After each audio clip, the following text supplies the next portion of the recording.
romo mabende dhi nyime e gwenge mag South Sea Buore Nairobi ka. Nanyisi ni nyadendi Joyce Oduor nitiere romo makamano, ang'eno biro bedo kwa tudre kode, ang'eno odhi bedo gi twak koda moko kuom MCAs e pachoka mar mondo mi gilernwa kaka gisegoyo tich e kinde thuolo mano mar higni 3 mosekadho chakre ne yiergi e kom chakre higa mar 2022. Bende kadhi nyime gi twak makamanya koronge jwanga, par ni en twak e studio, ten twak e gweng. Omiyo kiny makawuono adaro dhi e county mano ma Migori, kama dhi tudre gi jafwambo marwa bende George Juma, ma bende biro bedo ka loso gi moko kuom oganda e county mano ma Migori, mar mondo mi ginyiso kaka MCAs magege bende osetiyo. Narwako pachi bende nyakoronga jwango kalila mago magote machuok 3:600 mbui mago oganda bende ni yudowa achiel kachiel. Kata kamano kanyo kata mana ote ma isebedo kioro, thoth waneno kusilungo nyaka MCAs magu ka tijigi maber gi mago maricho. Kata kamano abro bedo mana kasomo kaka gin mar mondo mi ging'e. Achak kanyo nitiere jal macho ni ka umosna Evans Oyuga Wasonga, wacho ni MCA mara en godo nonguru to tije ber. Okampo iwacho ni ineno wa Wasimbete ward mabende nitiere Suna West, Migori County. Iwacho ni MCA mari osetiyo matina kaluwore ni gavana odiyoge. Aya, Abdalla mano mar Katito, iwacho ni en adiera ni MCA mekwa nyalo tiyo maber, to kaluwore kaka MCA makaluo ka nigi tich matek. Iwacho ni jomotho e gweng' nyaka MCA gol pesa, kendo jopiny ok onego her pesa mimiyogi maloyo dongruok kaka ndara gi weche mamoko. Onego walokre kaka jopiny. Osidani ni kanyo ando ka ote ng'eny, ang'eni moko kuom gimira wabiro bedo kwa somo achiel kachiel e yamo. Kata kamano nitiere jal moro ma bende wacho ni nitiere kaka gavana samoro bende DMCAs mar mondo bi gichwal tijigi. Koro gavana DMCA gi MCA chwalo tije to donjo nade? Tudruok mane man kanyo mana ke nyalo lero matin. Mano penjo maber ma jawinjo. Gavana manyiso ni kaka ne Joyce onge gima gavana nyalo timo e serikal mar county ka onge chik. Chike e wacho ni MCA ema kadho chik.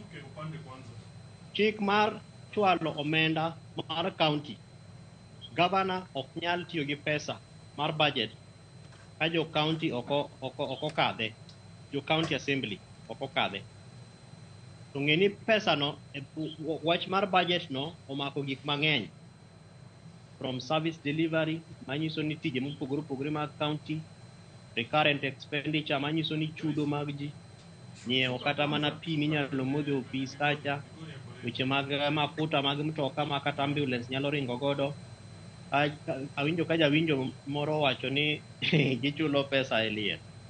Ng'eni nitiere kata mana aruse moko kae maneno ka gavana dhiye nikech gin osiepegi. Odwa ni mondo dhi kacha gi mtoka bende ka onge fuel ok nyal dhi. Samoro bende kodhi kanyo to nyaka miye gimoro matin modhi moso godo ji. Ng'eni gavana, especially Kaluo ka, kama gavana dhiye tineno ka dhano kendo ikre, kendo dhano nigi haraka kabisa nikech ng'eni ka James Agri orengo gavana ma Siaya oa kanyo, to nyaka omije gimoro nikech ang' gibenti wewa gi dhowa kama. Ang'o mosetimre kata ang'o mosedhi marach. Omiyo gavana mago weche ma county assembly, member of county assembly nyaka kadhe. Omiyo mar mondo MCA olos ne gavana chik, nyaka tudruok malong'o bedie. Emomiyo samoro mbele kacha wacho ni tudruok malong'o ni ng'enyne ok en ga relationships mar built on governance principles. Gin tudruok mar based on gima nyalo wacho in quotes, scratch my back, I scratch your back. Itimna maber, atimni maber. Itimna marach, atimni marach. To timo maber, timo marach ni gin mana weche mag omenda. Omiyo koro gavana gi MCA nyaka giti malong'o kendo nyaka gitudre maber, nikech mondo gavana oti gi pesa ne, MCA ema nyaka kadh budget no. Ka waziri kata chief officer kata director moro bende dwa ni mondo ket budget no chope gimiluongo ni county assembly committee.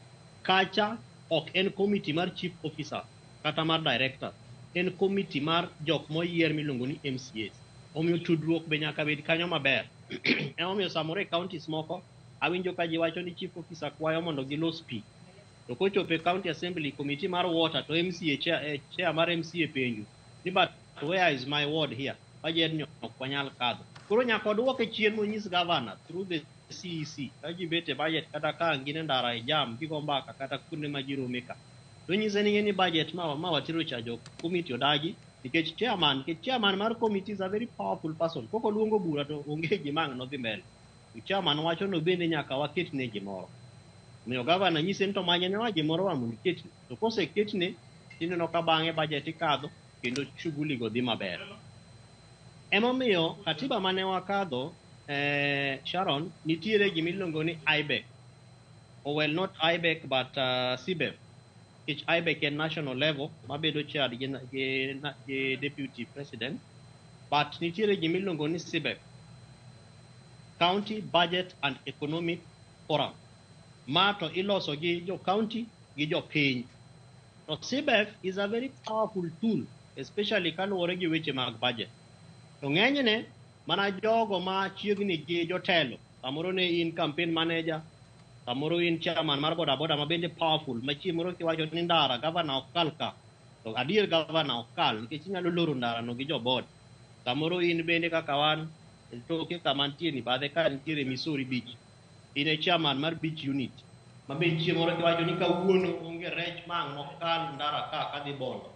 Ma joma kawo tax kata sese kurio kawo ticho kaka noyud pesa. Mago gin gik mabuogo governor. Osidoro mar mondo mi